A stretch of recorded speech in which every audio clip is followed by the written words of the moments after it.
domani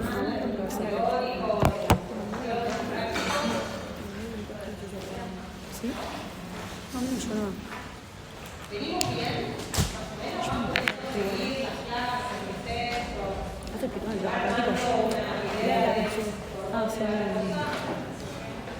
Sí, alguien está cargadísimo, necesita salvavidas, una base de la calle, ¿no?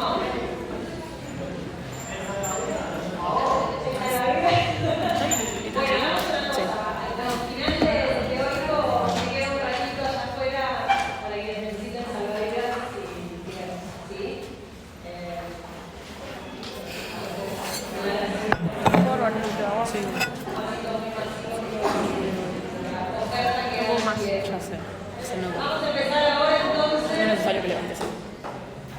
Bueno, veo que estoy con orgullo, así que ¿alguien quiere decir algo? ¿No?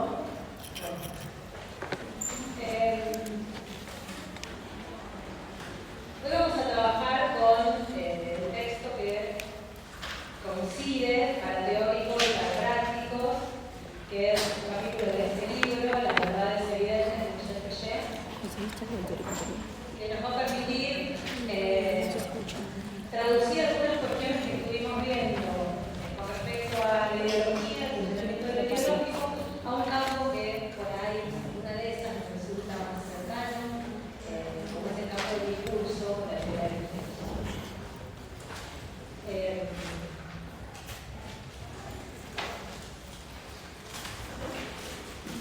Voy a intentar retomar algunas cosas, algunos señalamientos de la semana anterior, ¿sí? El texto de Althusser, simplemente los títulos, de modo tal de que si hay algo que está flojo, inestable, puedan ahí sí levantar la mano o hacer la pregunta, ¿sí?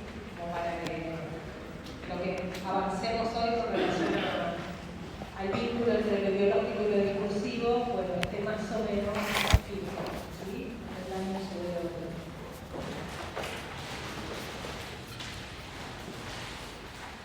Primera cuestión.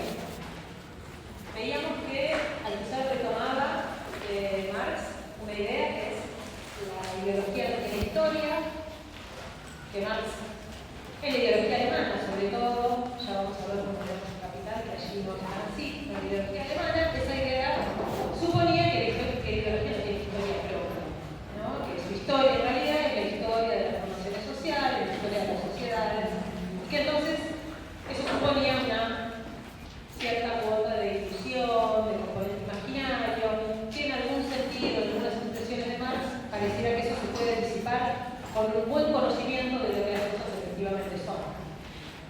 Althusser retoma esta idea, la ideología no tiene historia, para decir en realidad otra cosa con ella, que es, yo lo traduciría así, lo ideológico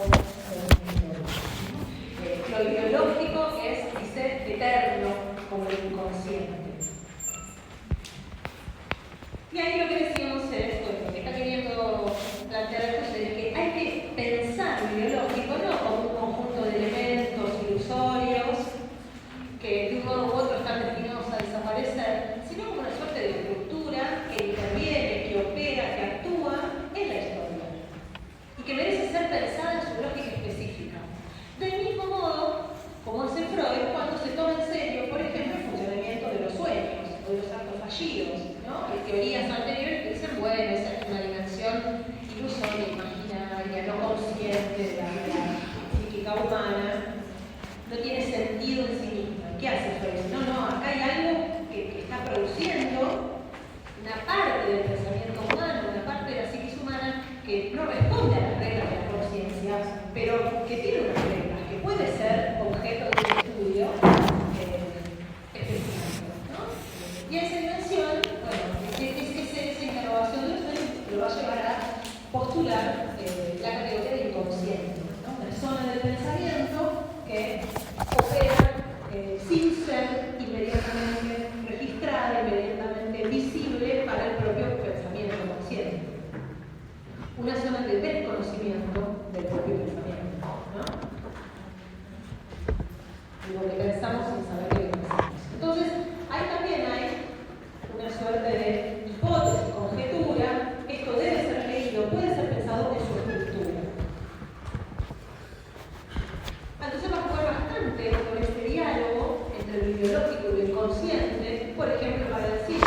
la ideología en general, ¿sí? Tomada en su estructura de funcionamiento, en su mecanismo, que se trata como el inconsciente.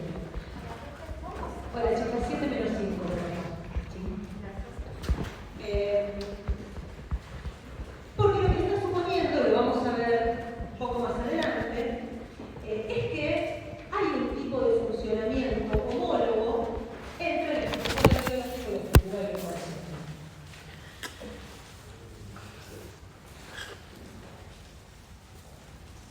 En principio podemos decir que son estructuras que funcionan borrando las huellas de su propio funcionamiento.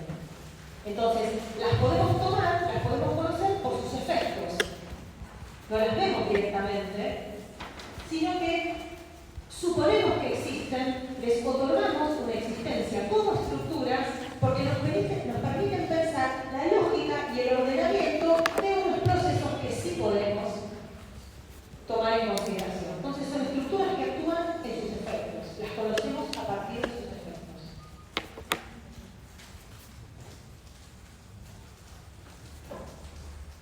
De esos efectos sí podemos decir que tienen historia.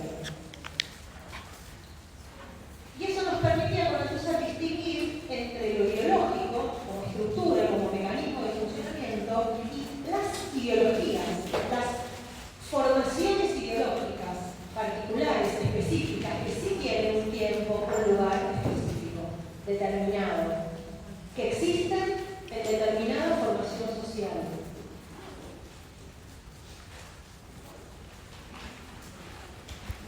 Que tienen una existencia material, práctica. ¿Se entiende esa diferencia entre lo estructural, la estructura de lo ideológico y las formaciones ideológicas como existencias materiales en la historia? Ahora, cuando hablamos de materialidad de lo ideológico, eso está en el texto que leyó la semana pasada, estamos hablando de fenómenos bien distintos. Podríamos decir, hay distintos registros de lo material. ¿No? Lo material no es la materia, la cosa, la madera, el cemento, la carne.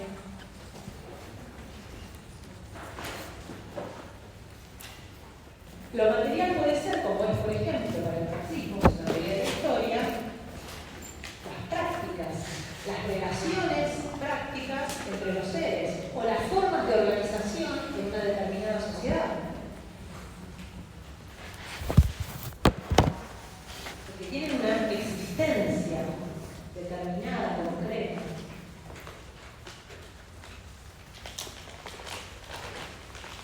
¿Y qué tipo de materialidades nos llevaba a pensar Althusser cuando hablaba de la existencia material de las ideologías?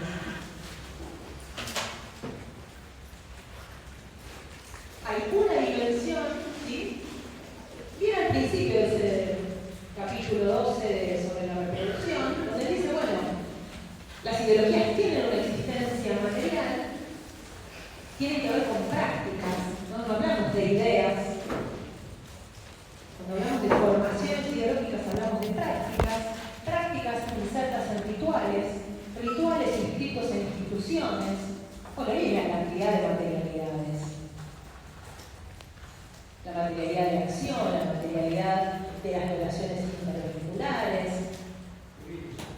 ¿Cómo? ¿Jurídica? Sí. El funcionamiento mismo de las instituciones que está regulado, ¿no? Que prescribe conductas.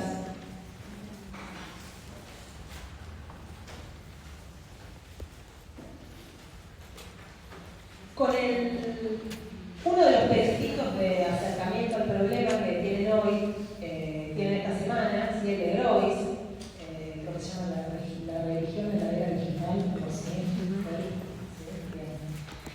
bueno, podríamos pensar, ¿no? La hipótesis de Groys es fuerte. De alguna manera dice, lo traduciría de esta manera.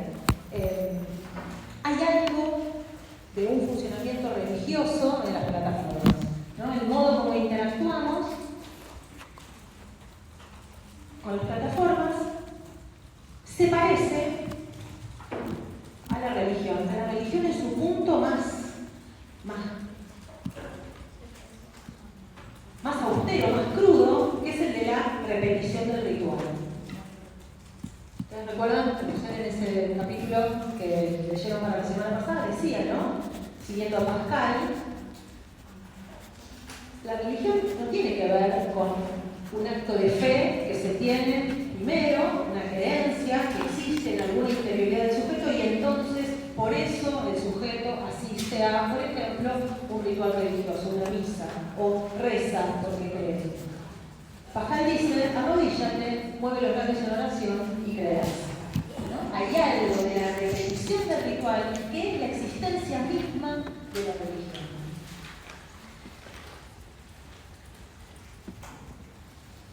Bueno, ¿en qué sentido se puede parecer esa dimensión de lo religioso con una práctica digital? Bueno, podemos decir, en esa dimensión ritual hay algo de la gestualidad, de la repetición, que funciona, por lo menos en esta conjetura de Lois, que no nos interesa particularmente discutir, pero que funciona en esa dimensión de la materialidad, en la dimensión del ritual.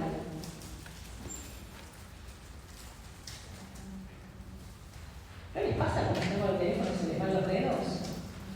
¿No están como a cada rato buscando el teléfono, intentando ver algo, aunque no sepan ni qué están buscando ni qué quieren mirar?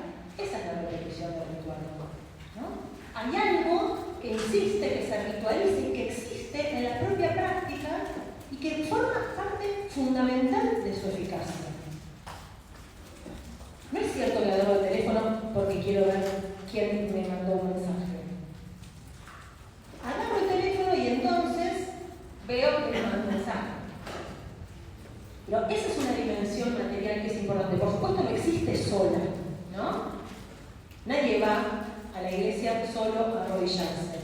Pero arrodillarse forma parte de un universo de creencia donde arrodillarse es muy importante. Ahora, la práctica en sí descarnada tampoco es ella misma la religión. Esa práctica de arrodillarse tan básica, ¿no?, del cuerpo, adquiere una dimensión particular, una existencia histórica particular, una función social particular en el marco de ciertos dispositivos, donde no está solamente el cuerpo. No es lo mismo arrodillarse en la iglesia que arrodillarse en una clase de yoga, ¿no? Se produce otra experiencia que funciona diferente en una relación social, que tiene otra institucionalidad, que tiene otro ámbito de prácticas. Entonces, prácticas rituales, insertos en aparatos, insertos en dispositivos, ¿no? En ese caso una clase. Hablo de una clase de yoga, ¿sí? La profesora de yoga puede decir, pónganse de rodillas. Si yo en esta clase digo, pónganse de rodillas, y no, todos se ponen cómodos, ¿no? Entonces, son muchos registros de materialidad que actúan juntos, ¿sí? Son fenómenos complejos cuando pensamos en los fenómenos ideológicos. No es que el puro cuerpo, ni es la pura materia, ni es la sola institución, porque vas a la iglesia te arrodillás.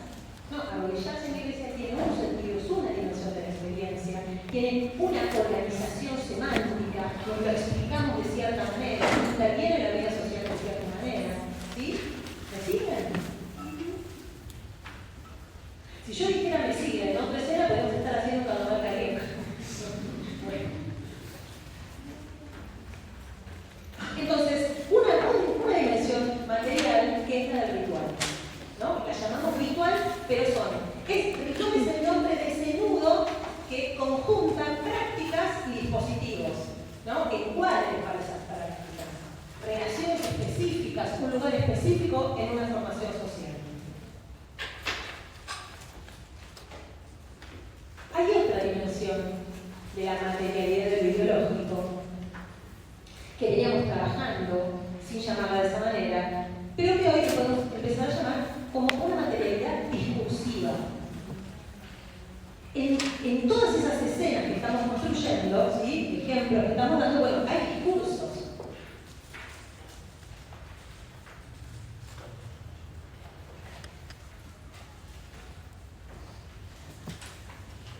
Veníamos pensando, por ejemplo, en semanas anteriores, que hay una forma específica de lo ideológico en los discursos, que podemos reconocer el funcionamiento de lo ideológico en los discursos, ¿no? Llamábamos ese funcionamiento garantía metafísica. En los discursos hay muchas cosas, hay contenidos, hay sentidos acerca del mundo, hay significantes que condensan una cierta historicidad de la lengua.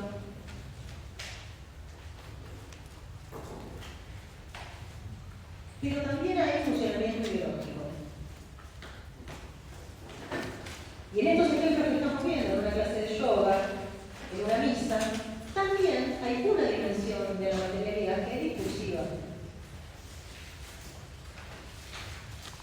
Es eso lo que vamos a empezar a pensar con Piaget. Esa relación entre ideología y discurso, cómo funciona lo ideológico en lo discursivo, cómo lo discursivo presta su carne, su registro de materialidad específica al funcionamiento de lo ideológico. Y vamos a empezar a divisar otro registro, otra dimensión, otra instancia material, que es un poco más difícil de aprender, para la que también tenemos un concepto, una categoría que es abstracta, ¿sí? Entonces, esta materialidad no es una materia de la cosa que vemos ahí, ¿sí? Que la vamos a deducir, digamos, por descarte, en la que ya venimos trabajando, pero lo vamos a ir precisando más adelante, que la vamos a llamar así porque aparece ya en Piaget, materialidad del imaginario. Cuando funciona lo ideológico, hay una materialidad virtual que supone cuerpo, que supone aparatos, dispositivos, que supone prácticas rituales, actos. Hay una materialidad discursiva, significante,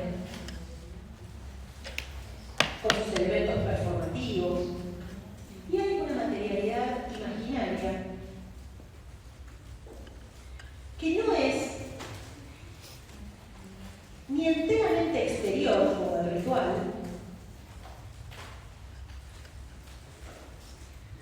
ni enteramente significante como la materialidad discursiva,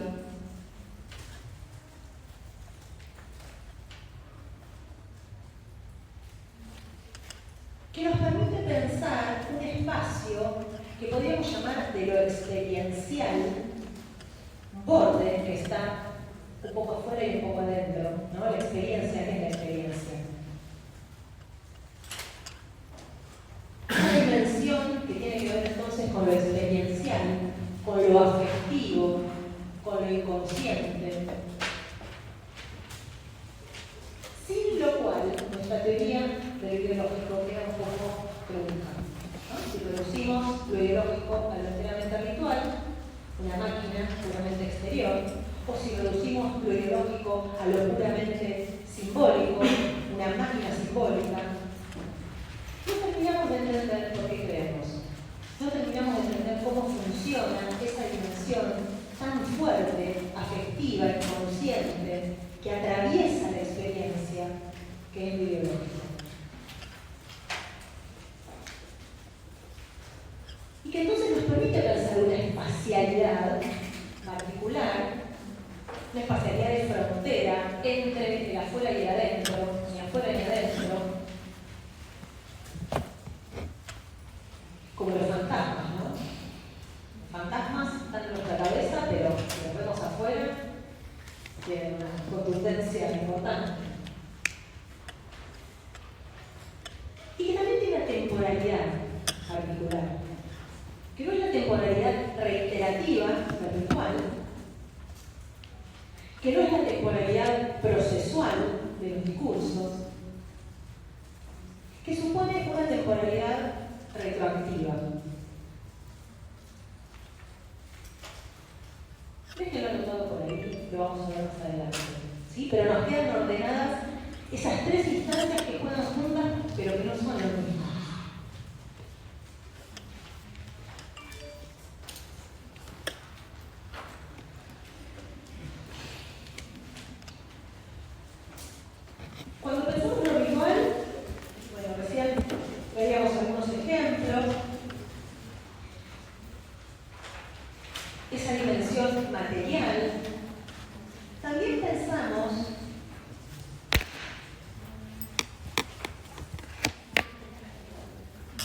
si la ideología tiene que ver con prácticas sociales, insertas en la vida social, entonces también hay una historia de las transformaciones, ¿no?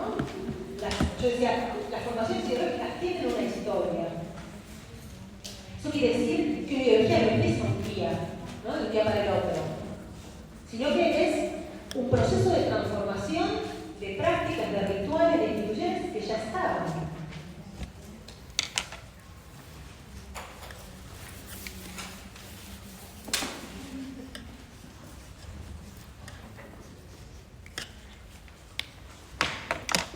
Entonces podemos pensar de qué manera las ideas van tomando otra forma en la medida en que las prácticas sociales van adquiriendo otros rasgos.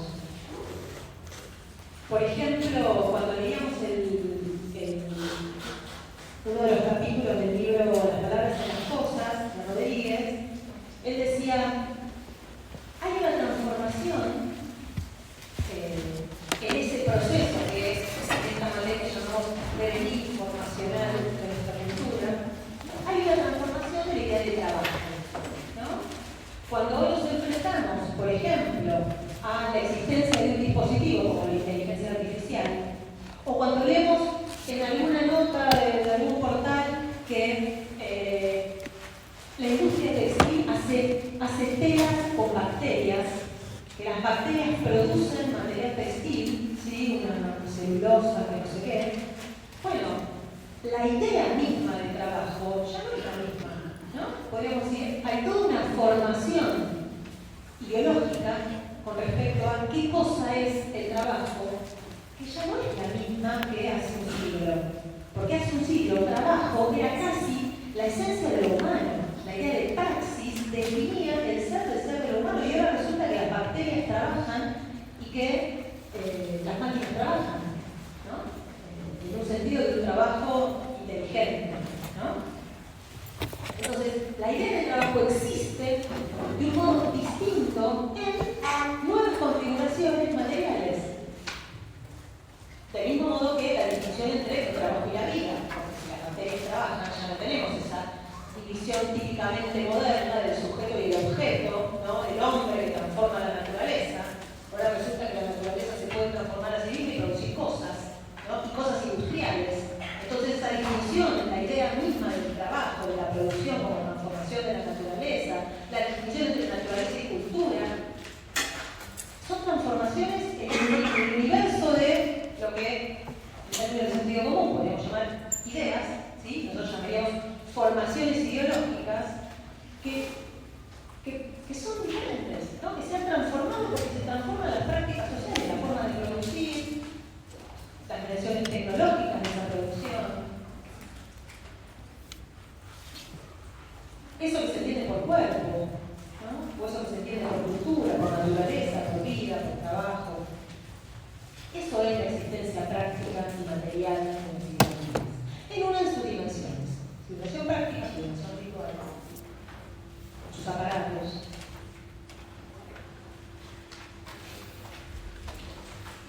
Ahora, ¿cómo identificábamos el funcionamiento típicamente biológico en ese registro de materialidad?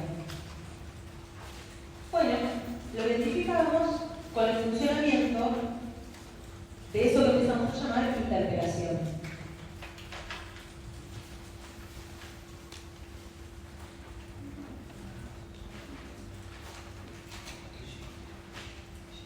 Una relación de reconocimiento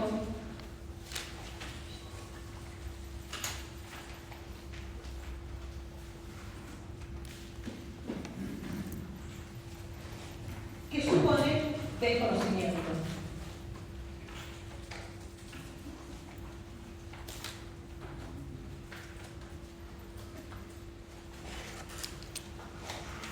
Cuando planteamos esto de esta manera, ya estamos en un nivel discursivo.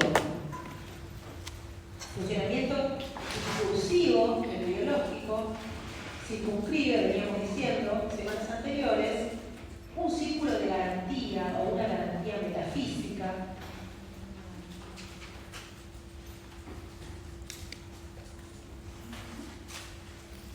supone un tipo de desconocimiento que no es un engaño. ¿Sí? El profesor descarta en ese capítulo la figura de los ideólogos, ¿sí? La figura de la ideología como manipulación de nuestro pensamiento. No tiene que ver con el engaño, no tiene que ver con la estafa, no tiene que ver con la falsedad.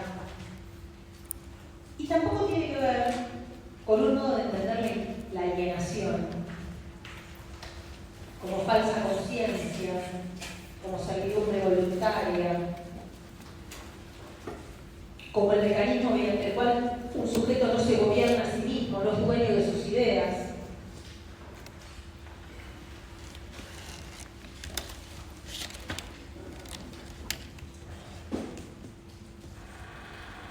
Sino que tiene que ver con un funcionamiento discursivo, de un discurso que ofrece sentido a la experiencia, circunscribiendo los objetos del mundo para un sujeto que se vive a sí mismo como el centro de ese mundo, que se reconoce en ese mundo de la experiencia, que reconoce a otros, que tiene un lugar, que tiene un yo.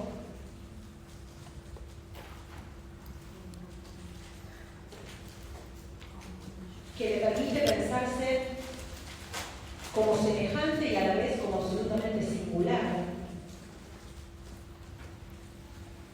dueño de su libre voluntad, dueño de su libre albedrío, fuente de sus propias ideas, fuente de sus propios discursos.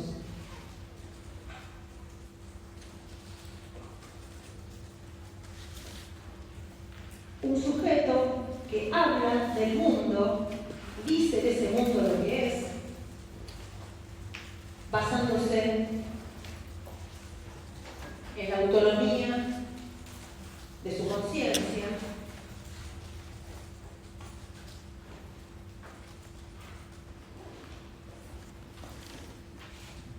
y lo que habíamos visto era que esa escena, y subrayo esa palabra, escena,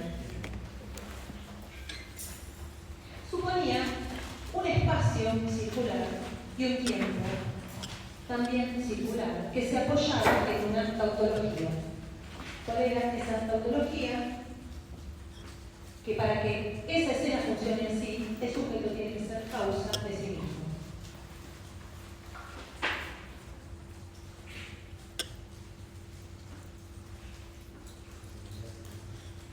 Cuando hablo,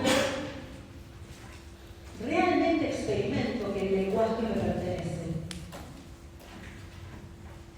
que articulo cada frase, que cada frase es un acto de creación absoluta.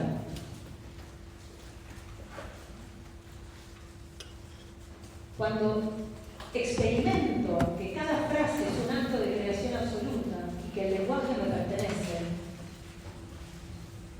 tengo que pensar que el lenguaje y el mundo de sentido que ese lenguaje trae consigo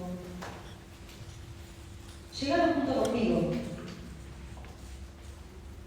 No estaban antes. El lenguaje nació conmigo. Todos, todas hablamos como si el lenguaje hubiera nacido con nosotros. Y por lo tanto, el mundo que ese lenguaje nombra también.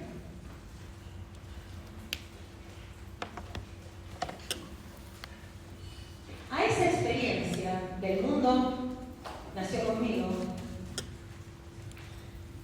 un señor en el siglo XIX que se llamaba Freud, la llamaba fantasma primordial.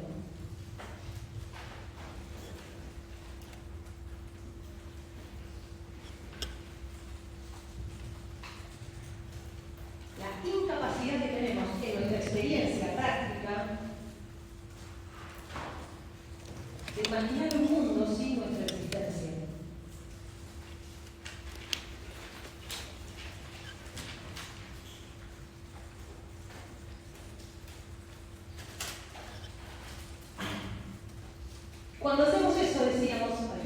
el teórico pasado, funcionamos como metafísicos prácticos.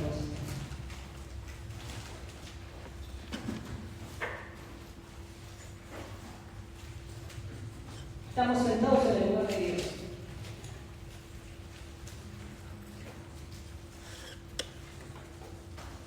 Antes de mi mundo, solo yo. Así funcionamos.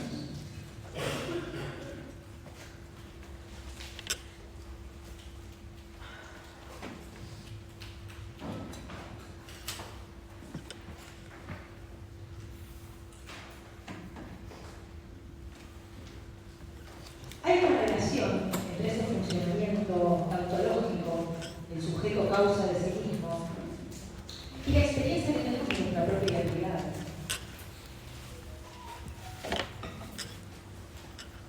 ¿Y por qué lo traigo a Freud? Bueno, porque Freud es el que de alguna manera logró captar esta idea planteando que eso que experimentamos como una identidad, como un punto firme, el punto arquimérico a partir del cual nos relacionamos con el mundo, nos relacionamos con otros, nos relacionamos con el lenguaje, con nuestras prácticas cotidianas, es un resultado, no es un punto de partida, es el resultado de un proceso de identificación. Eso que experimentamos como nuestra identidad, nuestra evidencia primera, pienso, luego existo, estoy acá, yo desde este lugar, puedo tomar conocimiento del mundo, de las cosas, puedo reflexionar. Esa experiencia muy originaria, muy primordial del yo, siempre estuve acá. Es no un origen, sino un resultado. Y es el resultado de una identificación, o de un conjunto de identificaciones. Entonces, eso que se me presenta como un lugar primero,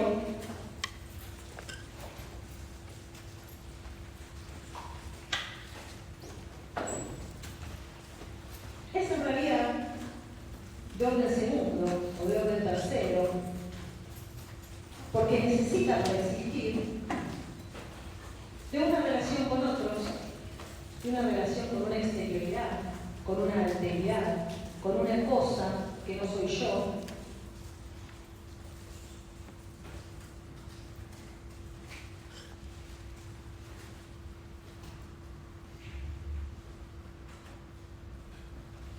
Y entonces podemos empezar a pensar que ese círculo cerrado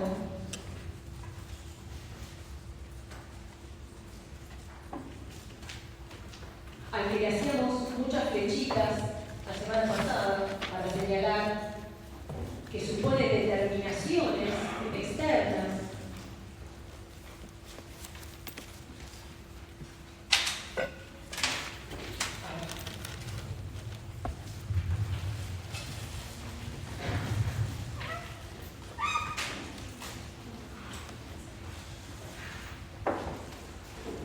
¿sí? Ese círculo, habíamos dicho, supone, lo decíamos recién de nuevo, desconocimiento, ¿no? Supone un desconocimiento que funciona gracias a algún mecanismo, ¿no? Algún mecanismo de olvido, de desconocimiento.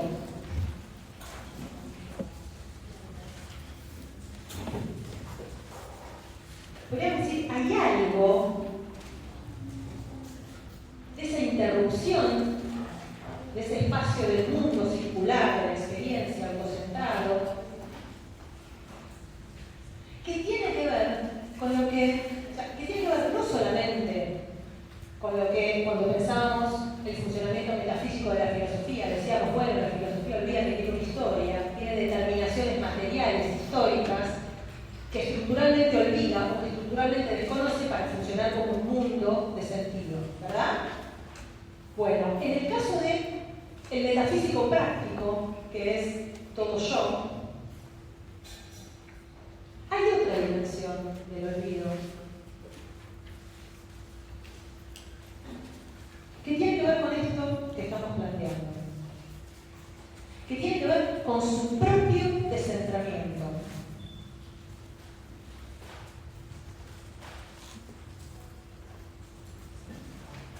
en mi experiencia práctica, plenamente subjetiva, pienso, hablo, me relaciono con el mundo, olvidándome estructuralmente que no soy origen ni fuente originaria de ese pensamiento, de esa experiencia, de esa relación con el mundo. Algo tiene que ver ese olvido con lo que el psicoanálisis se llama inconsciente.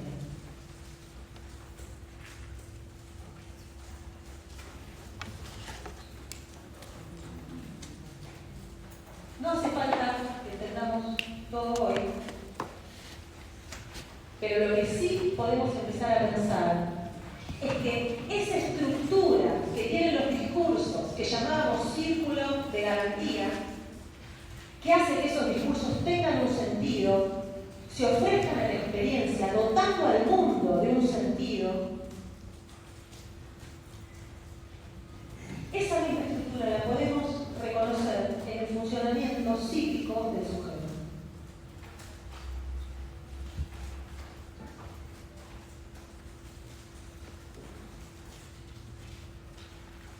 Que también está atravesado por un olvido estructural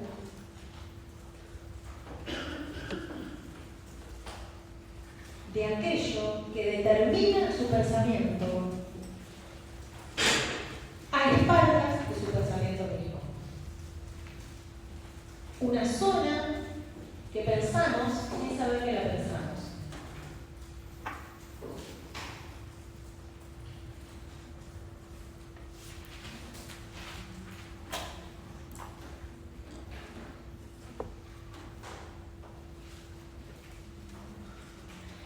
Entonces tenemos, si queremos entender la complejidad del fenómeno ideológico, dos dimensiones. Una dimensión que podríamos llamar ética del funcionamiento del sujeto, del funcionamiento del yo como un dispositivo, como una máquina de pensar, como una estructura de la forma consciencia o del pensamiento consciente, que define al sujeto como sujeto,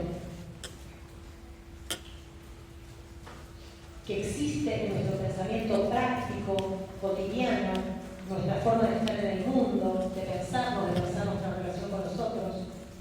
Esa estructura del sujeto que está determinada por algo que desconoce, pero que se vive, se experimenta como un centramiento,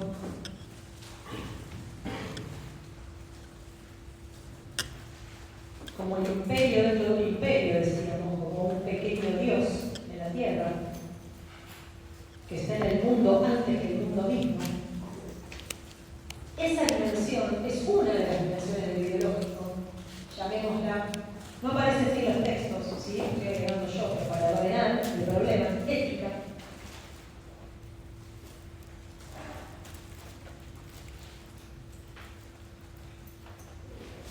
Hay otra dimensión del ideológico que podemos llamar histórica, política,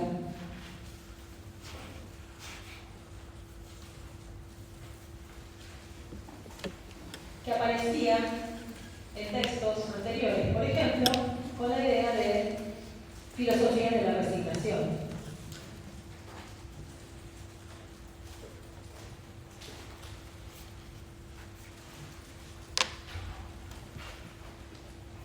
Que nos lleva a pensar no tanto la dimensión estructural, sino la dimensión histórica concreta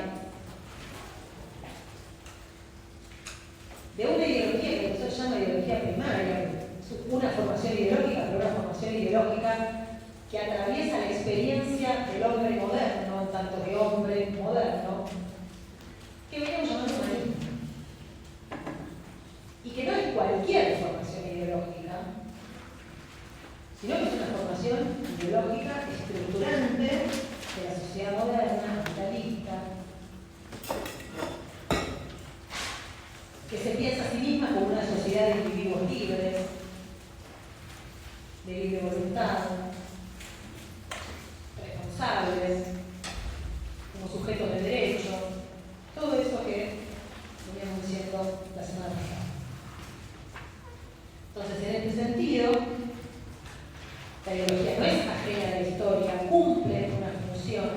historia, pero no se agota en esa función histórica. Para entender lo ideológico tenemos que entender cómo esa función histórica se apoya sobre la estructura misma del pensamiento subjetivo. Y de qué manera los sujetos participamos activamente de la existencia de lo ideológico como ideológico. Somos sujetos activos de nuestras creencias ideológicas. No somos objetos de una pura dominación, ni objetos pasivos de ideas que se introyectan en nuestra mente. Somos sujetos ideológicos. Sujetos quiere decir activos en nuestras creencias. Eso quiere decir entonces cuando dice marchan solos. Marchan solos no quiere decir que son una masa de zombies. Quiere decir que hay un accionar del sujeto en lo ideológico. Y que este accionar tiene como esquema principal el creernos sujetos libres, originales, dueños de nuestra acción, dueños de nuestro pensamiento, creadores de historia.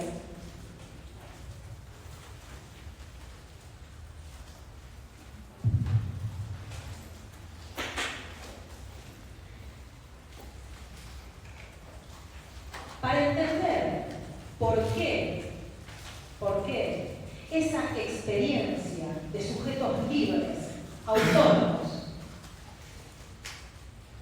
tiene una eficacia histórica, digamos de otra manera,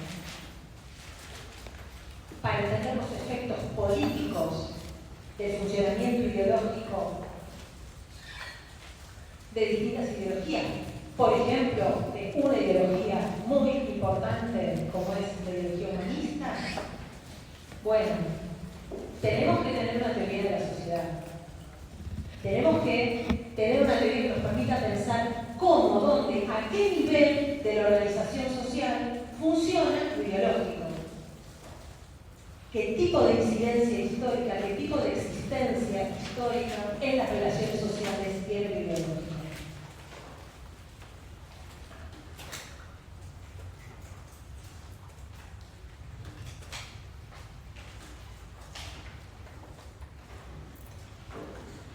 De eso vamos a empezar a hablar la semana que viene.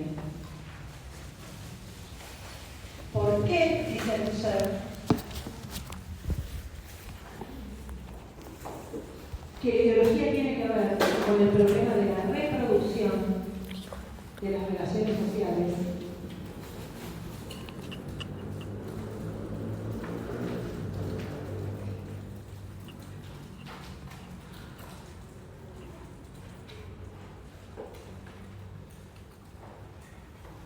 Lo que vamos a pensar es que para entender la eficacia social, histórica, de una formación ideológica, hay que tener una teoría de la sociedad, hay que pensar cómo se relaciona el funcionamiento de lo ideológico con la organización social misma, con la forma que tienen las relaciones sociales, con la producción material de esa sociedad.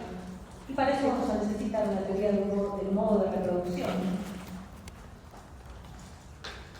de esa formación social, una teoría de las relaciones entre el modo de producción y otras dimensiones de la vida social que no son la producción material.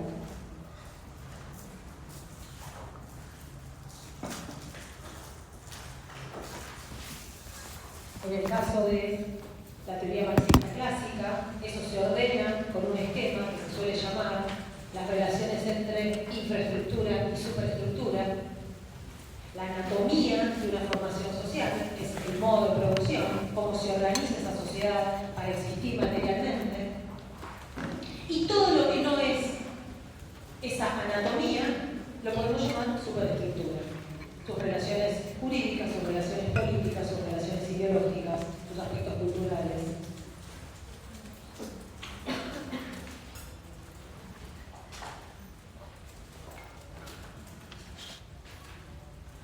Y lo que vamos a encontrar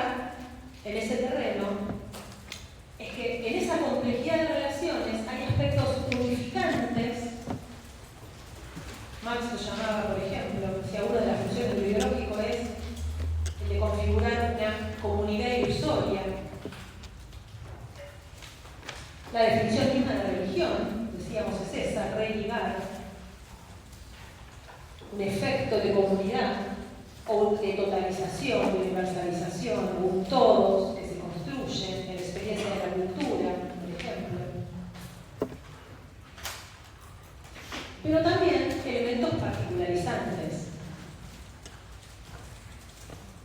conflicto, partes en conflicto.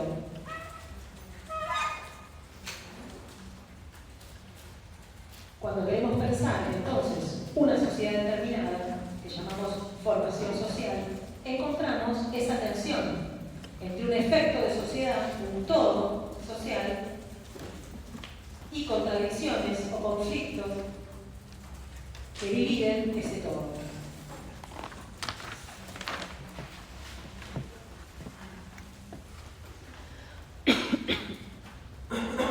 Una formación social es, en ese sentido, podríamos decir, una unidad dividida.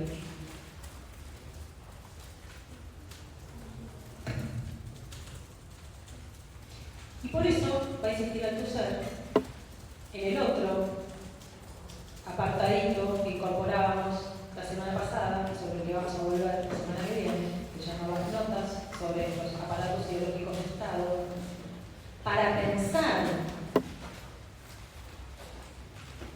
el funcionamiento de lo ideológico a nivel social. Hay que pensar dos cosas.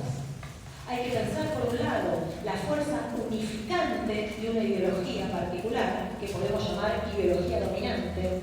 Cuando hablamos de ideología dominante no estamos hablando de lo ideológico en general, no estamos hablando de la ideología como funcionamiento estructural, estamos hablando de una formación ideológica particular, tendencialmente hegemónica, que funciona como dominancia, que logra captar a su favor, que se monta, que penetra, que se articula con otras formaciones ideológicas que existen en una determinada sociedad. Si es dominante, es que de alguna manera es sostenida por la sociedad en su conjunto, ¿no? Para que algo sea dominante, no puede ser solamente la idea del dominador, tiene que ser también la idea del dominado, si no, no es dominante. Entonces, cuando hablamos de la ideología dominante, de una ideología dominante, de una formación ideológica dominante, estamos hablando de una ideología particular que funciona produciendo algún tipo de efecto, de conjunto, que logra totalizar, permear distintas zonas de la experiencia social, con un efecto de dominancia.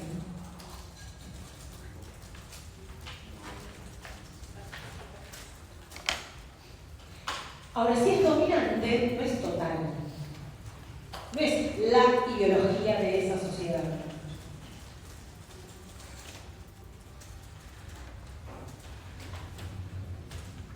Es un efecto de unidad, un efecto de dominancia, pero que existe a través de contradicciones, de conflictos, de un trabajo permanente de lo ideológico.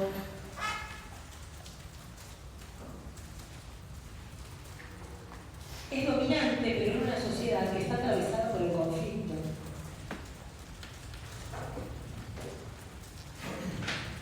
Althusser dice eso, diciendo, cuando pensamos lo ideológico, tenemos que pensar el primado de la lucha de clases sobre lo ideológico.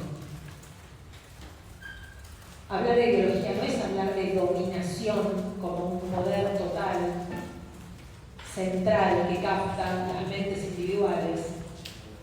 Una ideología dominante es un estado de relaciones, de correlaciones de fuerza, de lucha de clases en lo ideológico, de tensiones, en un equilibrio inestable.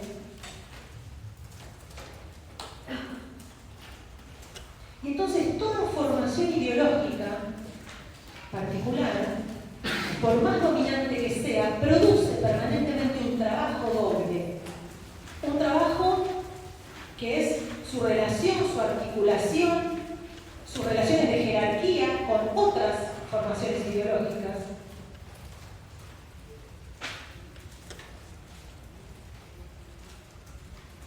Podríamos pensar, eso tiene que ver con, podríamos decir, una formación ideológica existe en una sociedad en un momento determinado,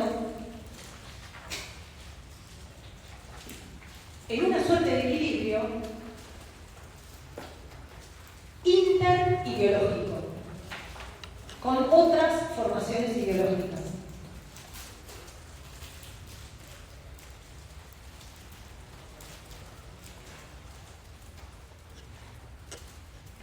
Ese es un trabajo que hace lo ideológico. El otro trabajo que hace lo ideológico es la unificación interna. Es la producción permanente de la homogeneidad de una formación ideológica.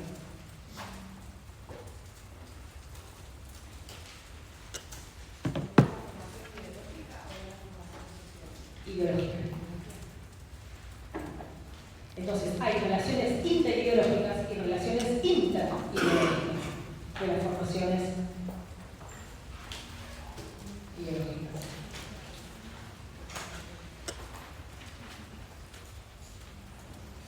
Para ser dominante, una formación ideológica tiene que lograr entablar relaciones, traducir en sus propios términos a otras. Les voy a leer.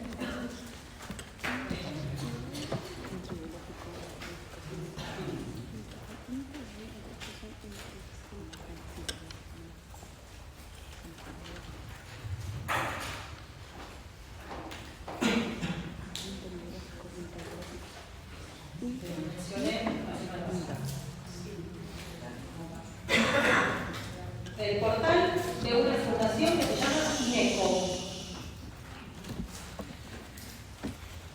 que tiene un Instituto de Neurociencias y Derecho, y dice, entre sus misiones del Instituto INEDE, de la Fundación INECO, el Instituto de Neurociencias y Derecho tiene por objeto establecer un diálogo entre las ciencias jurídicas y las neurociencias, cuyos resultados, desde el punto de vista intelectual, mejorarán la calidad de vida de las personas y desde la perspectiva social mejorarán la calidad de las instituciones jurídicas.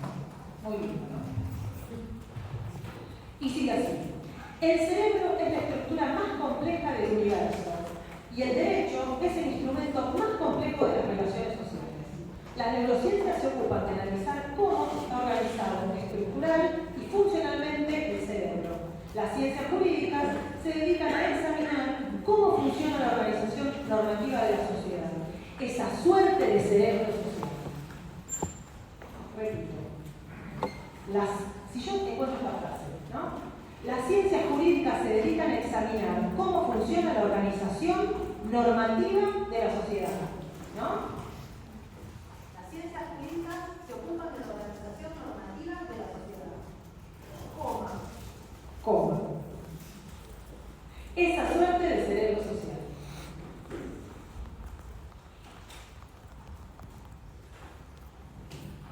¿Se entiende por qué ese ejemplo de lo que estaba diciendo recién?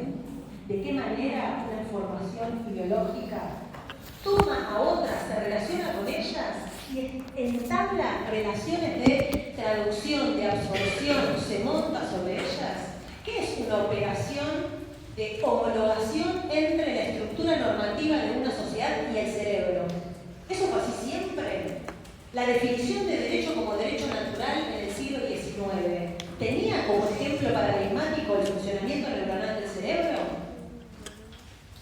Bueno, ahí vemos las dos cosas. Hay un proceso, una existencia material de una formación ideológica que en su propia existencia, ¿sí? Llamémosla la neurociencia como formación ideológica, va tomando en su terreno, va incorporando a su mundo de evidencias a otras. Por ejemplo, la formación ideológica en derecho. ¿Se entiende? En la existencia aparecen mezcladas, unidas, están sobredeterminadas. Su existencia concreta es esa.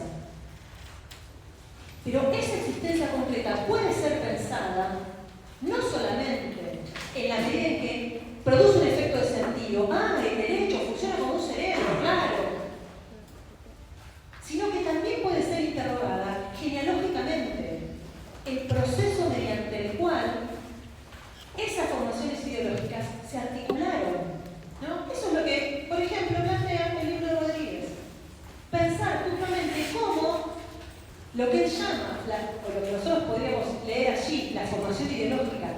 información se va produciendo a partir de ir tomando en un lenguaje informacional los terrenos de trabajo, de la vida, del lenguaje, cómo va traduciendo a sus términos de datos, de programas, de sistemas, a sus conceptos, zonas de la experiencia, zonas de los sentidos sociales, ámbitos de prácticas que podrían nombrarse de otro modo, que podrían experimentarse de otro modo. Otro ejemplo.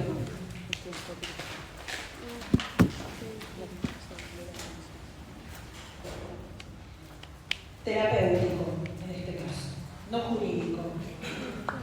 Un portal de una profesional cuyo nombre no voy a repetir,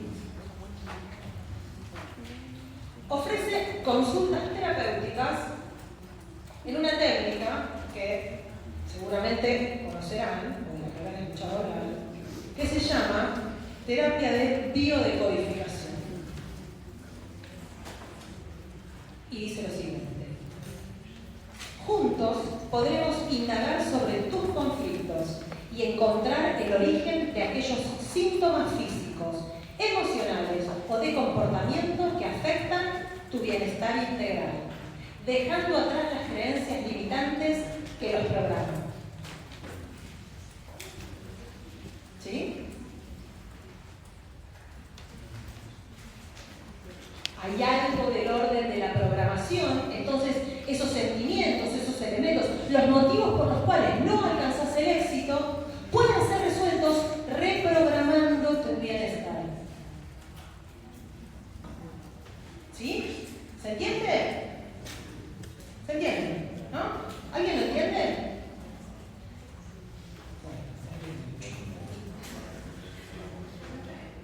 Sí.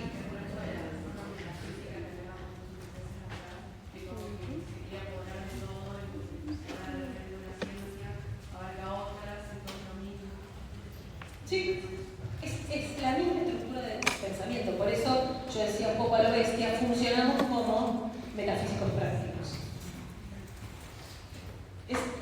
¿En qué sentido se parece? Tienen una estructura discursiva similar, que nos permite entender qué cosa, cómo funciona lo ideológico en los discursos. Lo ideológico en los discursos no tiene que ver con el contenido, es del orden de la forma.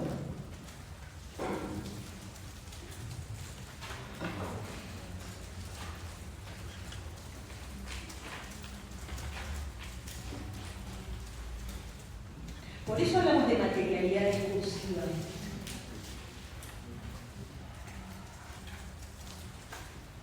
Esa forma que empezamos a pensarla a partir de la herencia teológica, de la ciencia moderna, de la filosofía. No para decir todo es religión, listo, ya entendimos todo. Sino para empezar a captar algo de esa estructura discursiva. Es ahí donde va a ser su intervención Pellejo. Pellejo a intentar pensar ese problema.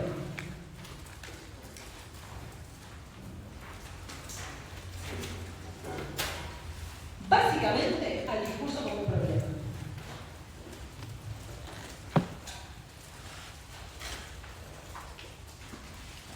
Y lo va a hacer a partir del concepto de interpelación, justamente, del Althusser, su maestro, su colega.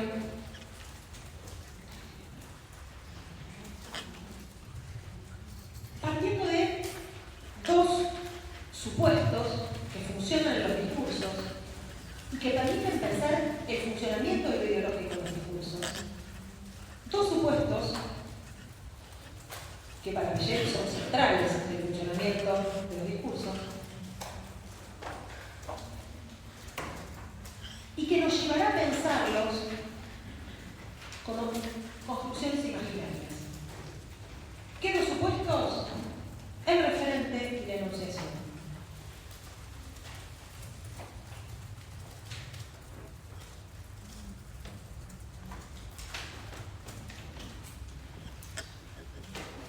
Vamos a repasar sus apuntes de semiología, de semiótica.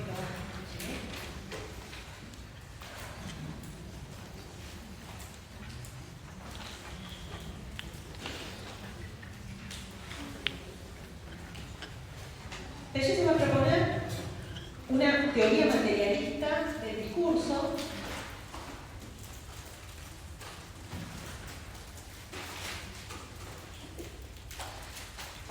partiendo de lo que la teoría de la ideología husserliana permite pensar. Pongámosle que lo que permite pensar es justamente un modo de relación entre un sujeto y su mundo de sentido, ¿sí? Tal como veníamos planteando en semanas anteriores. Eso es el funcionamiento de un discurso para ella. Y es el funcionamiento del mecanismo ideológico de un discurso.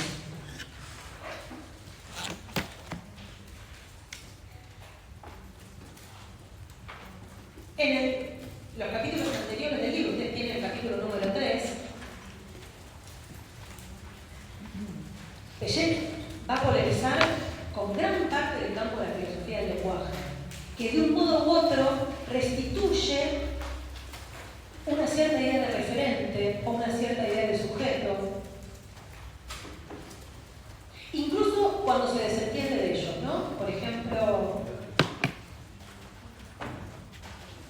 cuando en una base pragmática la teoría del lenguaje dice que el lenguaje, por su fuerza performativa, produce el mundo, ¿no? Hoy tenemos expresiones de sentido común político que dicen lo que no se nombra no existe.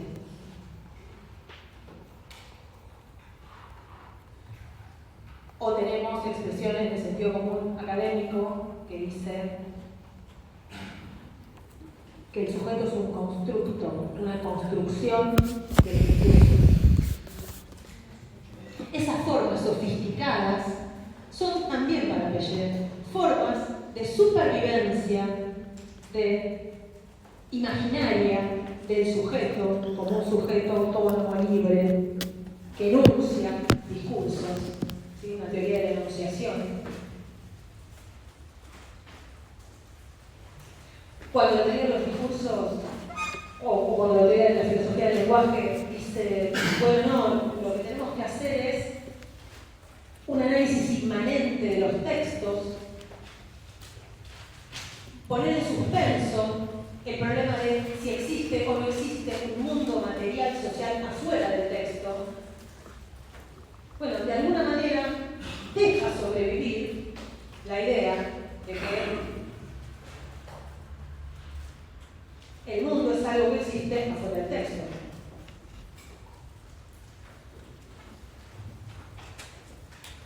Y el sujeto enunciador también es algo que existe afuera del texto. Lo que Piaget va a intentar pensar es este problema de otro modo. ¿Cómo podemos darnos una teoría del discurso sin restituir la evidencia imaginaria de que el sujeto existe enteramente afuera de los discursos?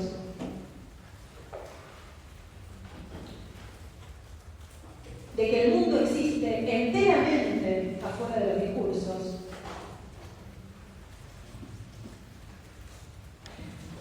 sin perder tampoco la idea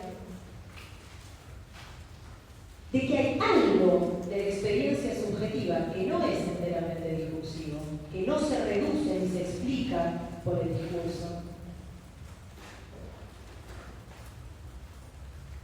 Y que hay algo de la historia y de la vida social que tampoco se reduce y se explica a los mecanismos discursivos.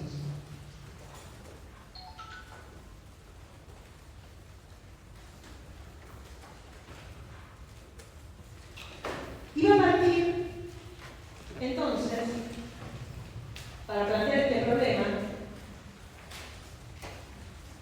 de una frase de Althusser. La voy a leer un poquito más adelante. Ahora la voy a enunciar como un doble problema.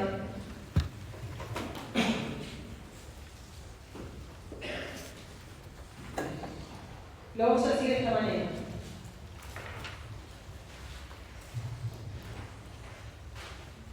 Primera cuestión, para Breyer, es que lo que funciona como evidencia del sujeto de la enunciación, es decir, la idea de que el sujeto es autónomo con respecto a su discurso, que su discurso es un acto de creación.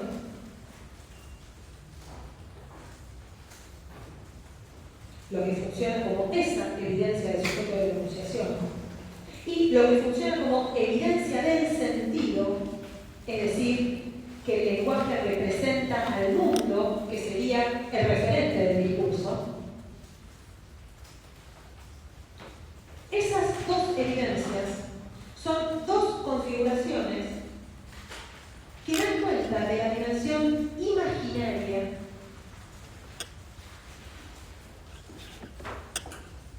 como una dimensión fundamental del funcionamiento discursivo.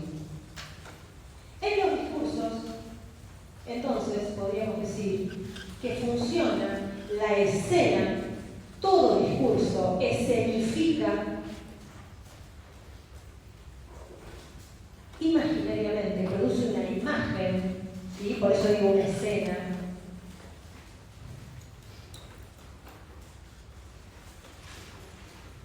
De un sujeto que habla del mundo. Sí. ¿Puedo repetir la segunda cuestión? La evidencia del mundo como referente del discurso de un sujeto que habla de él. Esas son, en todo funcionamiento discursivo vive una escena imaginaria de un sujeto que habla del mundo. Y en esa escena, el sujeto es origen del discurso y el mundo es aquello de lo que el discurso habla.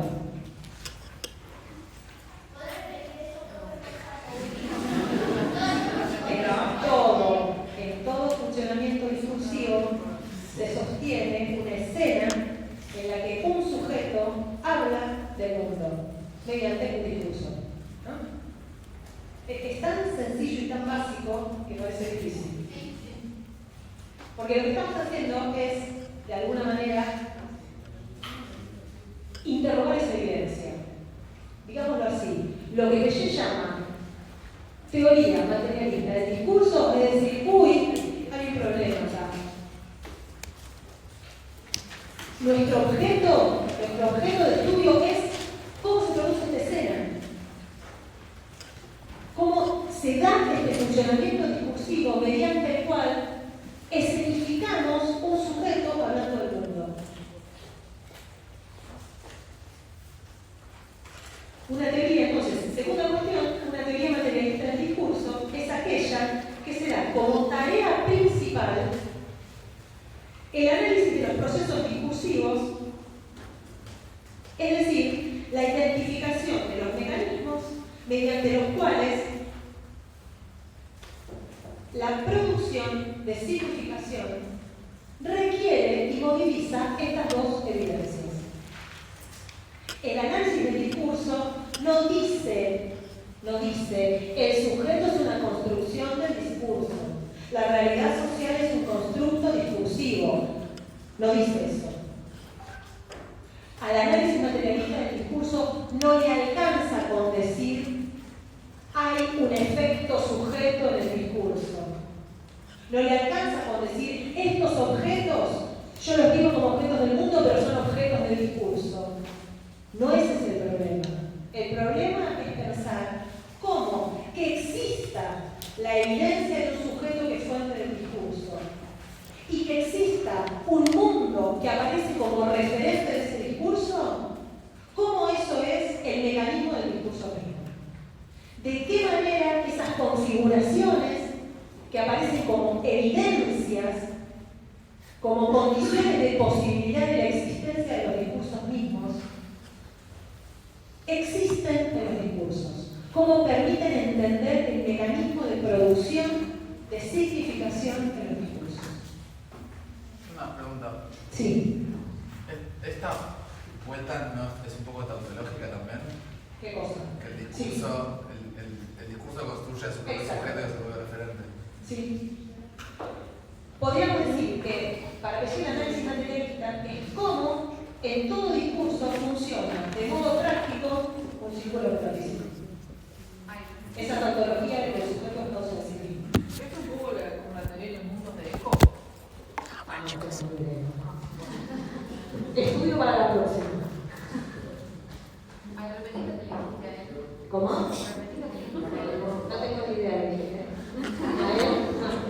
Que yo lo que estoy haciendo es forzando el texto de Piaget para ponerlo en serio con lo que venimos trabajando. ¿Sí?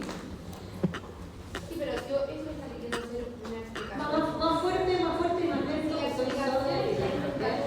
la explicación está intentando ser materialista, ¿por qué esto que estamos viendo corresponde a algo más idealista, ¿no? En términos de Porque cuando leímos civilización vimos que el objeto del materialismo es señalar la condición ideal de aquello que lo está señalando simplemente y por eso es materialista. No, muy bien esa pregunta. No está simplemente señalando.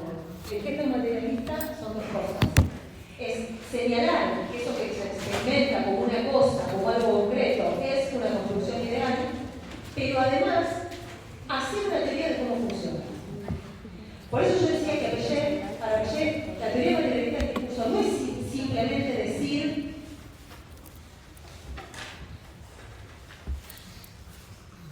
que en el discurso hay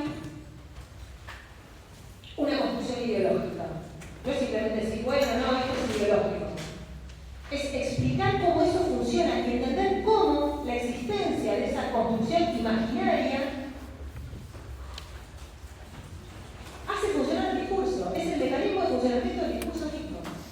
Entonces, es una teoría del discurso a través del análisis del materialismo imaginario de los discursos.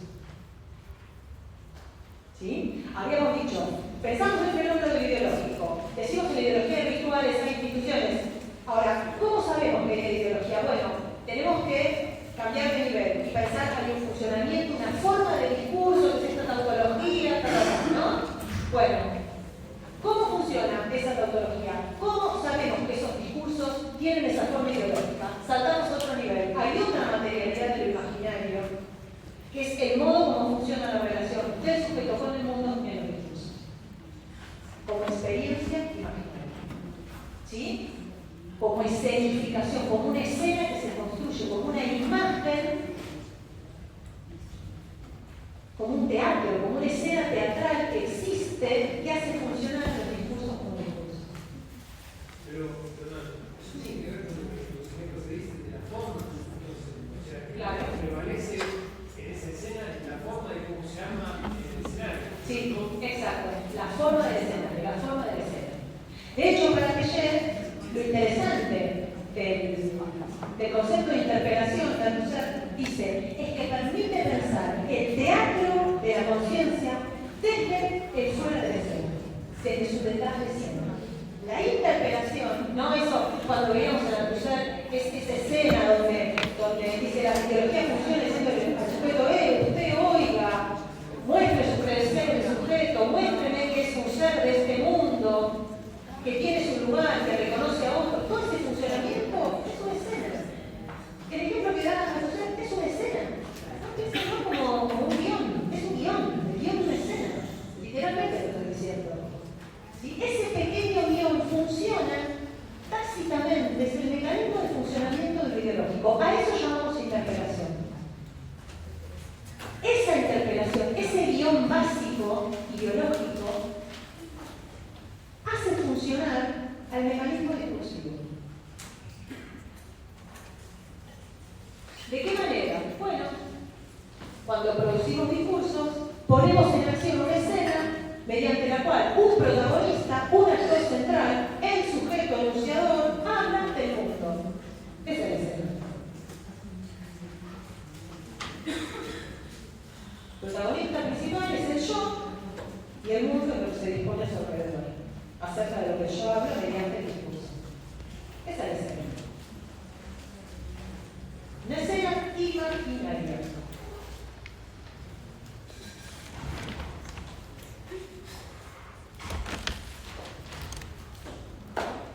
Esa escena nos permite pensar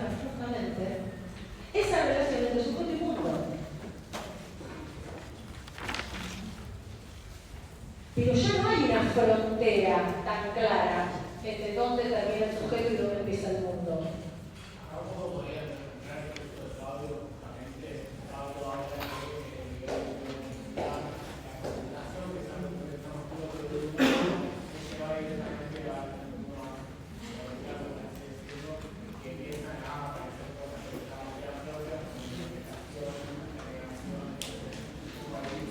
Si queremos pensar, acá se hacen dos problemas. Muy interesante la pregunta.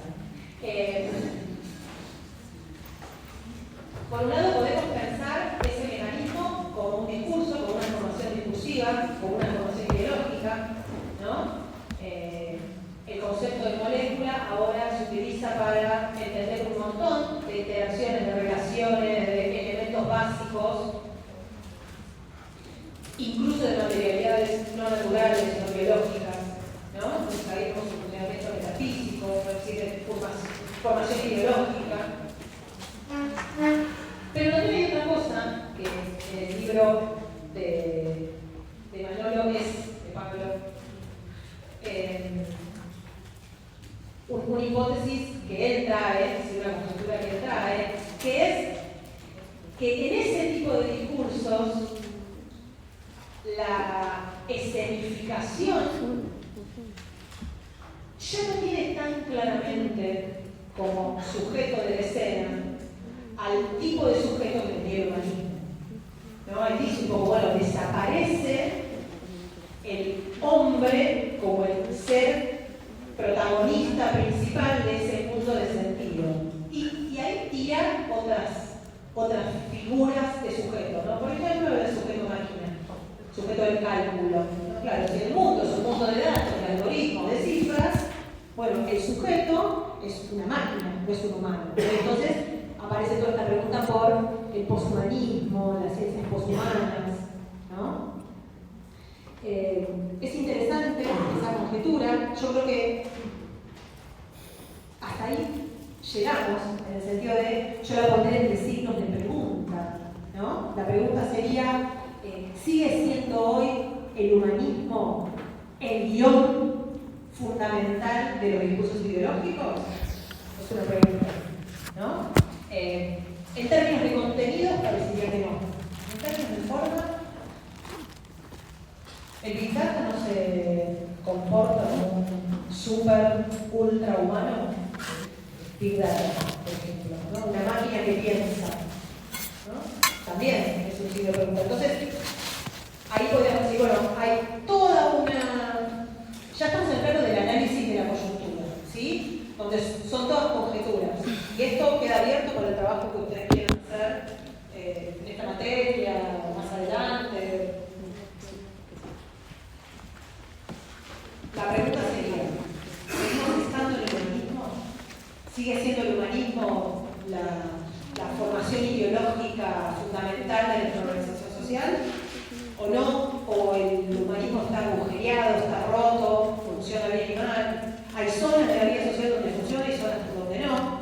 Podríamos decir, cuando le conferimos al algoritmo la capacidad de pensar por nosotros, de alguna manera nos estamos desentendiendo del humanismo como contenido. Sin embargo, cuando interactuamos con una plataforma, interactuamos con un individuo de voluntad libre, con todo el rasgo de humano, ¿no? El influencer, ¿sí? El prosumidor, todas esas figuras que funcionan de modo práctico en la relación con las redes sociales, con la plataforma. Son figuras subjetivas clásicas, ¿no? Bueno, entonces ahí la cosa se complejiza.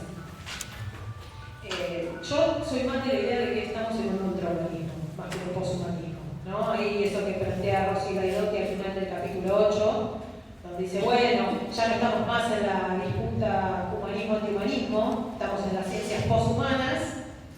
Mi conjetura muy personal y muy inestable, porque la semana que viene es otra cosa, es el poshumanismo es un ultrahumanismo. No hay un abandono de ese funcionamiento. Porque lo pienso en este sentido, como la forma, el funcionamiento del discurso. ¿Sí? No abandonamos el ojo de Dios. En todo caso, el ojo de Dios ya no se nos representa con la figura de un individuo humano empírico, se nos presenta bajo la forma de un sujeto maquínico, de un mega algoritmo que todo lo sabe pero tiene los atributos de Dios, sigue siendo un humanista. ¿Sí? Zizek, por ejemplo, va a ir en esa dirección, en su forma de pensar el problema. Acá estamos en otro lado. ¿Sí? Volvemos a la clase. Veníamos más o menos a la par, ¿sí? Veníamos más o menos entendiendo el problema. Bueno, voy a avanzar un cachito para ir más específicamente a lo que plantea Feydeau. Pero básicamente lo podríamos decir de esta manera, ¿no?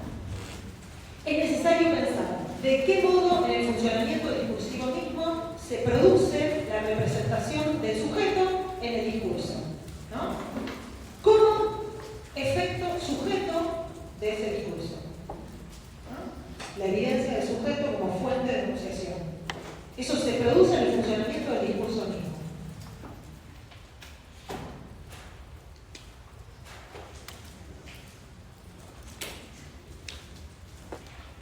Y ese funcionamiento ofrece el marco que estructura lo pensable en un discurso.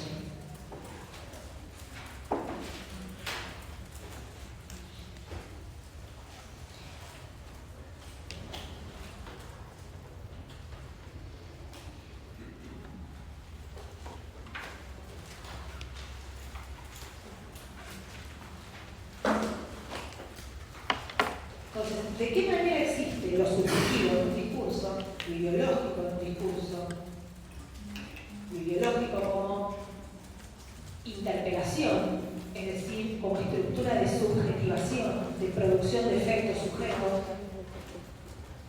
Ese es el objeto de análisis de la teoría materialista del discurso. Porque ese funcionamiento estructura lo pensable.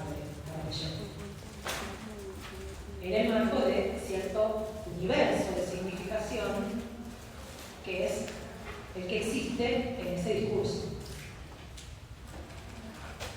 Hay una relación entonces entre lo que podríamos llamar formaciones discursivas, discursos concretos, y así como hablamos de formaciones ideológicas, podemos hablar de formaciones discursivas, y un campo de lo pensable, lo digo de otra manera, de lo imaginable. ¿Para qué? Para un sujeto que es efecto de ese discurso.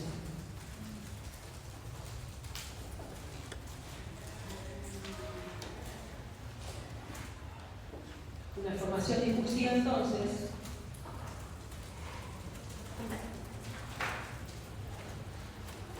supone un dominio de objetos de los que se puede hablar,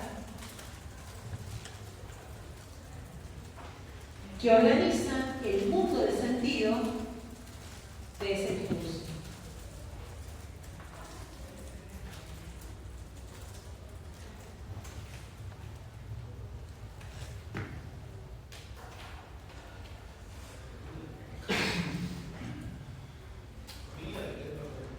¿Cómo? De objetos. Piaget habla, por ejemplo, del dominio del pensamiento.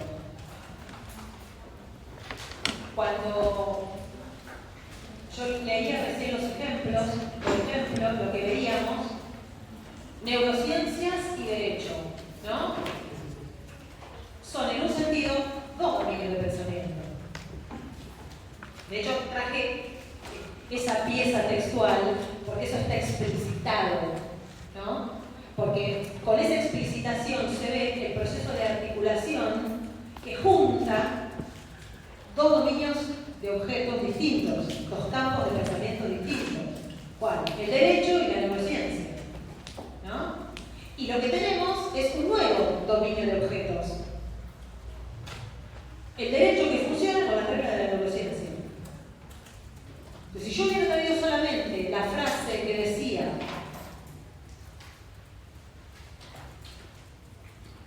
el marco jurídico es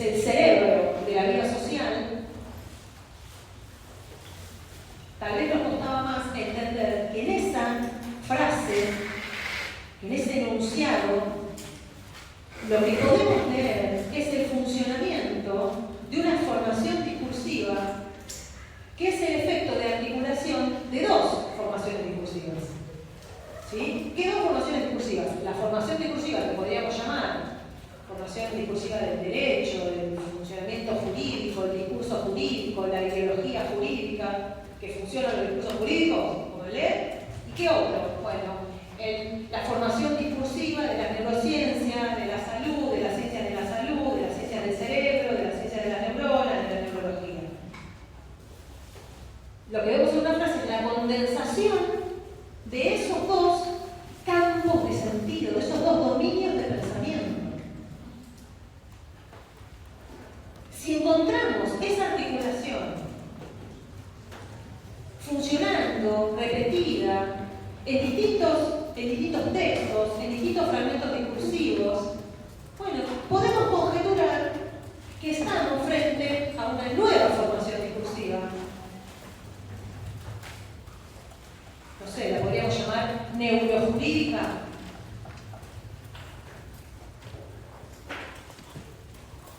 Entonces, una formación discursiva es siempre, de alguna manera, un proceso de transformación, de articulación de elementos que ya estaban.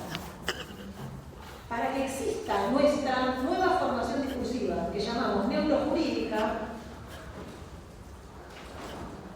un saber relativamente nuevo, un campo de pensamiento, de objetos, de sentido relativamente nuevo, que llamamos neurociencias, se monta y atrapa otro que tiene una temporalidad más larga, que ya existía, que podríamos llamar discurso jurídico. ¿Se entiende? En la nueva formación discursiva, el derecho es el cerebro de la sociedad. Hay unas reglas, hay unos objetos, hay un modo de entender el mundo, hay un referente imaginario que es nuevo, ¿sí? La sociedad como un cerebro. Entonces me imagino sus conexiones, sus partes, su forma de conjunto. Entonces hay toda una dimensión que ahí existe en esa formación discursiva. Y yo puedo decir cosas como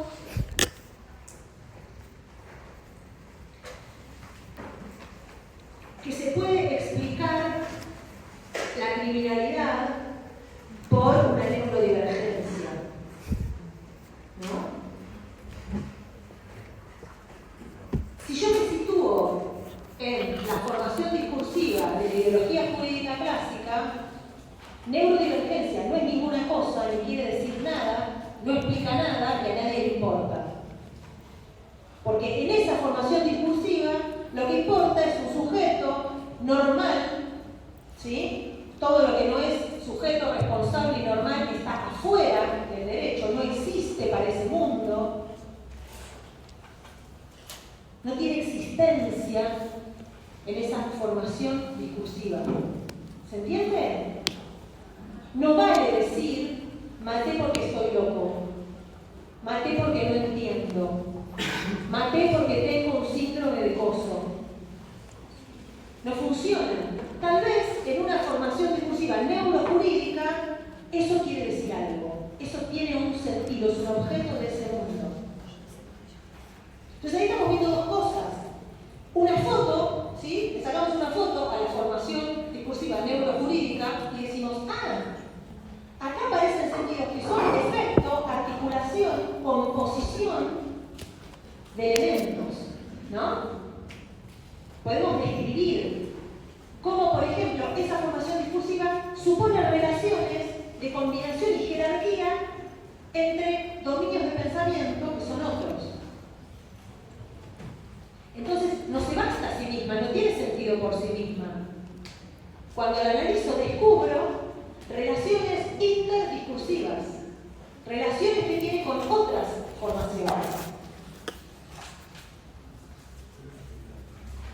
Toda formación discursiva es efecto, es resultado de un exterior constitutivo.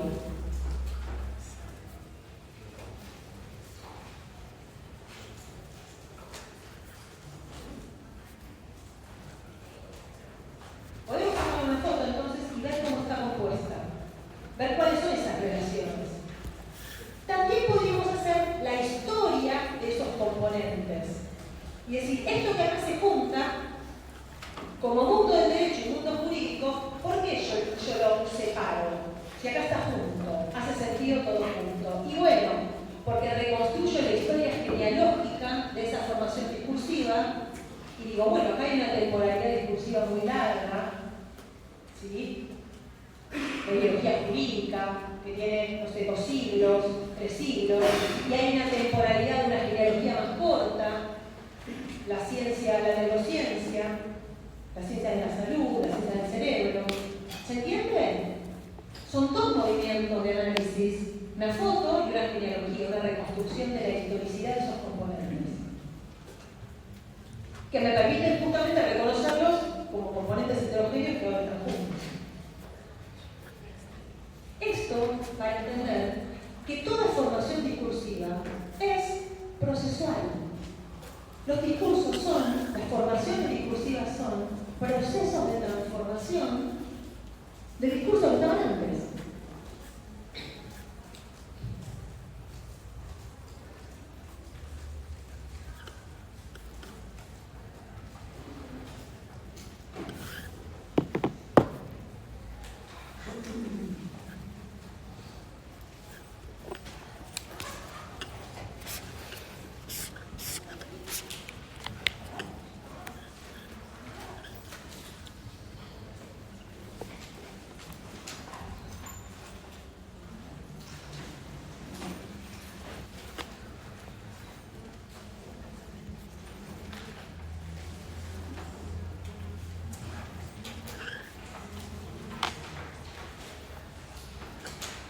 Para que esa combinación de elementos funcione como evidencia de sentido, como un discurso acerca de las cosas son. ¿Qué cosa es el derecho? El cerebro de la sociedad, obvio. Si el derecho dice a la sociedad, ¿cómo funciona? Es obvio, es evidente que el cerebro es que el derecho es el cerebro de la sociedad. Para que eso funcione como evidencia, como enunciado acerca del mundo,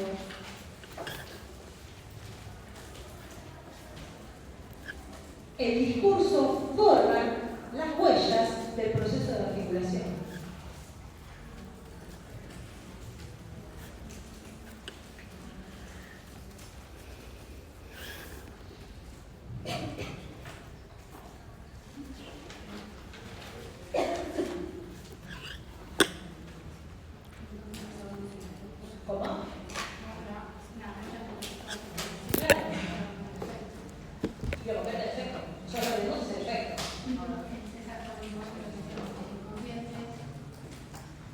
En el sentido del análisis, yo lo que tengo es la frase. Exacto. Sí. No,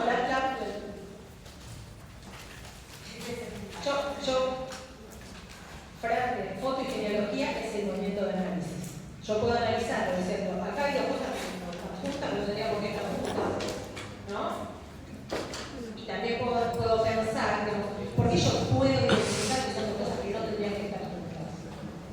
La verdad que sí, puede estar juntas cualquier significado me parece interesante, porque eso hace un sentido particular que se me presenta como evidencia, como naturaleza de las cosas, ¿no? Y lo puedo identificar porque en una operación yo estoy rastreando de dónde vienen esos componentes. Les puedo reconstruir la historia previa del análisis. ¿Entienden? O sea, lo que yo estoy diciendo es todo producción de significación es a la vez una combinación y un proceso. Porque es una combinación que es resultado del proceso de articulación.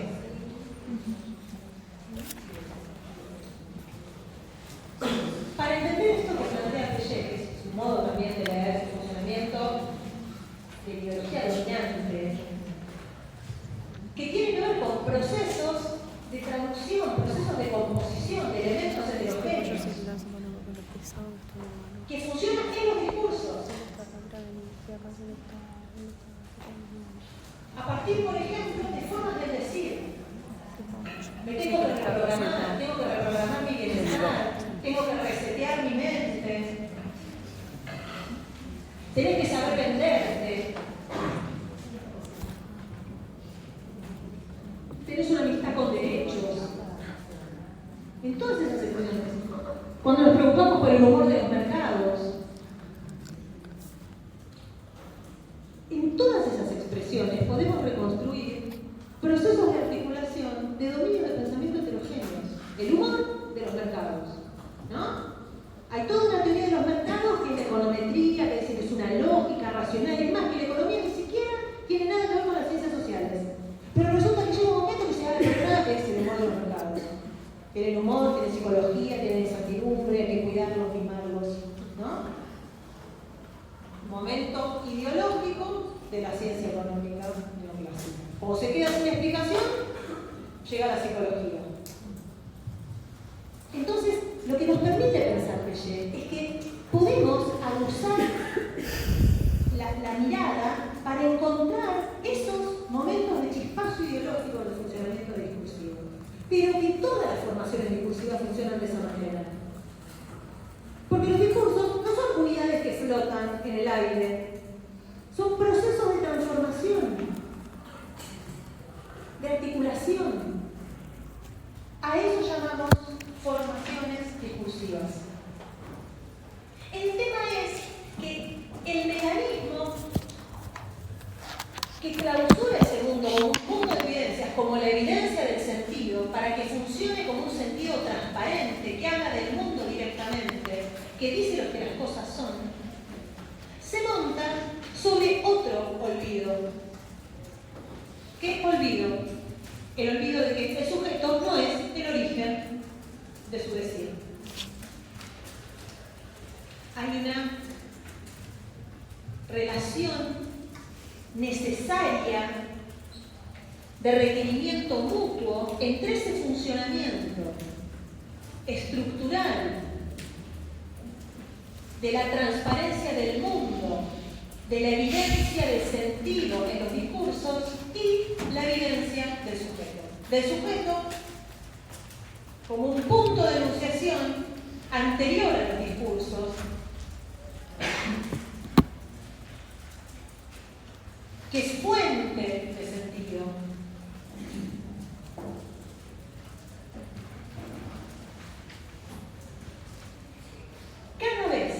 Cada vez que producimos esas articulaciones,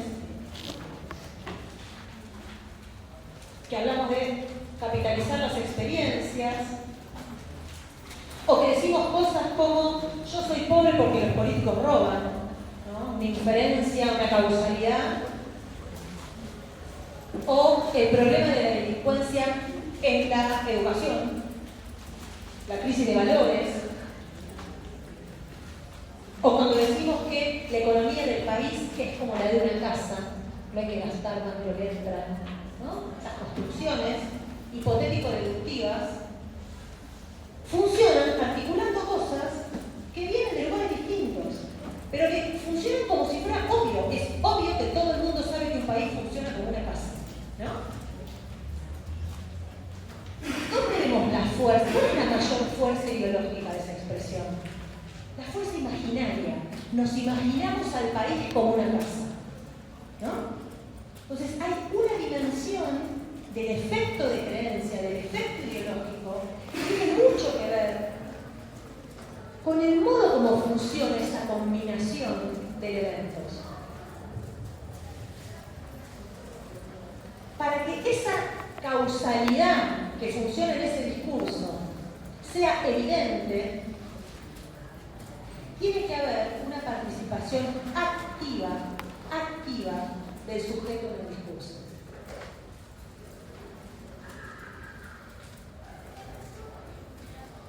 ¿Cuál es la participación activa? Olvidar que una casa y un país no tienen nada que ver. Olvidar no como una decisión, estructuralmente, en toda articulación discursiva, en su expresión, articulación mínima, el humor de los mercados, hay un efecto evidente. Efectivamente, vemos, sabemos, comprendemos que los mercados tienen humor. Tenemos que suspender en el funcionamiento mismo de esa expresión el hiato que se abre entre esos significantes, entre humor y mercado. Ese hiato que se abre entre dos dominios del pensamiento, entre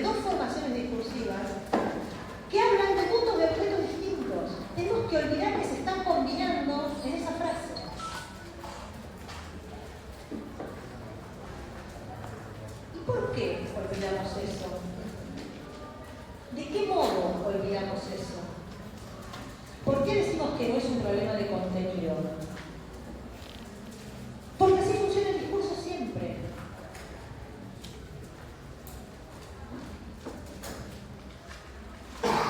Porque cada vez que el discurso funciona de esa manera, podemos experimentar que somos dueños del discurso. Podemos olvidar que las palabras vienen de otro lugar, que tienen sentidos articulándose con otras palabras, que los discursos preceden al sujeto y que de alguna manera, en nuestro decir, somos hablados por las formaciones discursivas. Los discursos hablan de nosotros.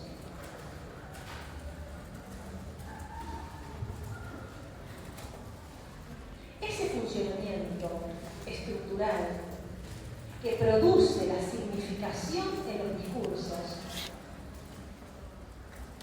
se apoya sobre la otra imaginación, que es la del sujeto como causa de sí mismo, el sujeto como origen del discurso. Ese mecanismo funciona porque nos restituye esa imagen de origen.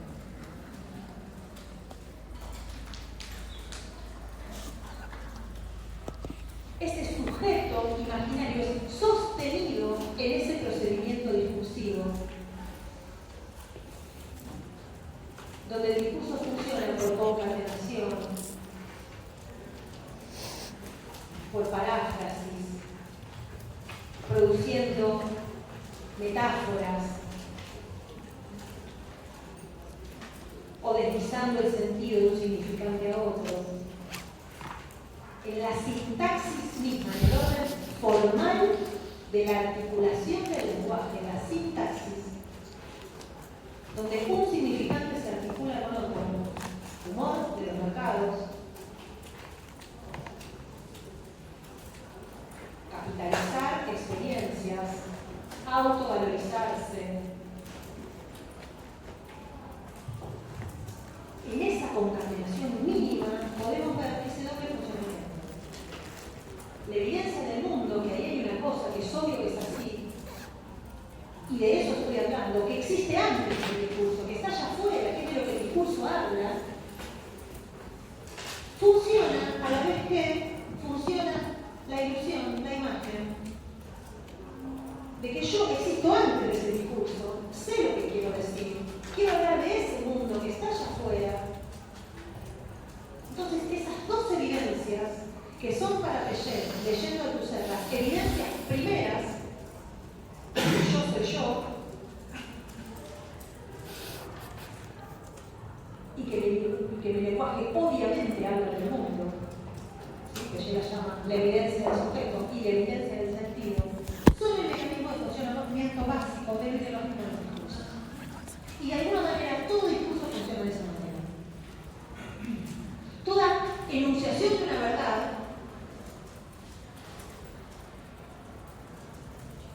restituye una sintaxis de la interpelación básica.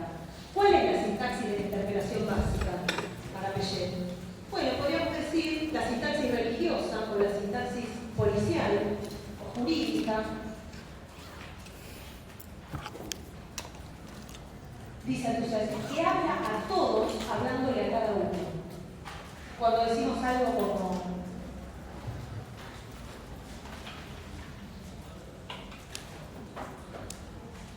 todo el mundo sabe que es necesario tener vínculos sustentables. Aquel que quiere triunfar tiene que saber venderse. Todo el mundo sabe, es obvio, es evidente. Aquel que piensa esto sabe que las cosas son así. Esa estructura sintáctica básica, todo el mundo sabe, es obvio que se la podemos agregar casi a cualquier enunciación acerca de cualquier cosa del mundo, es el funcionamiento básico de la interpelación. Es el modo tácito en que la interpelación funciona en toda producción de discurso, cada vez que pensamos que decimos lo que queremos. y desconocemos de modo práctico todo este mecanismo mediante el cual esas articulaciones de sentido no se producen en nuestra cabeza de modo original y creativo. Llegan de algún lado, se van produciendo como procesos históricos de configuración significante, de transformación ideológica, de construcción de imágenes que son sociales, que son generales. Pero nos devuelven algo en nuestra experiencia discursiva que no es solamente su existencia histórica o el hecho de que se repitan mucho. Nos devuelven algo que nos sitúa en la existencia, que nos para en el mundo, que nos dice, sí, soy este, que está acá, pienso de esta manera, digo lo que quiero, manejo mi pensamiento y mi discurso. Esa dimensión es imaginaria, es del orden de la creencia, es afectiva, es irrenunciable. No podemos hablar ni siquiera para dentro de nuestra cabeza, sino es suscribiendo todo ese aparato de pensar, todo ese teatro de la conciencia.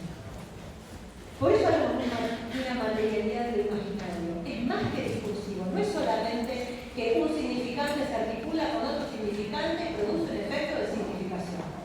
Todo eso es muy lindo. Ahora, si yo necesitara sentir que soy alguien que está en el mundo, que piensa dónde está, que sabe lo que quiere, eso no sería eso.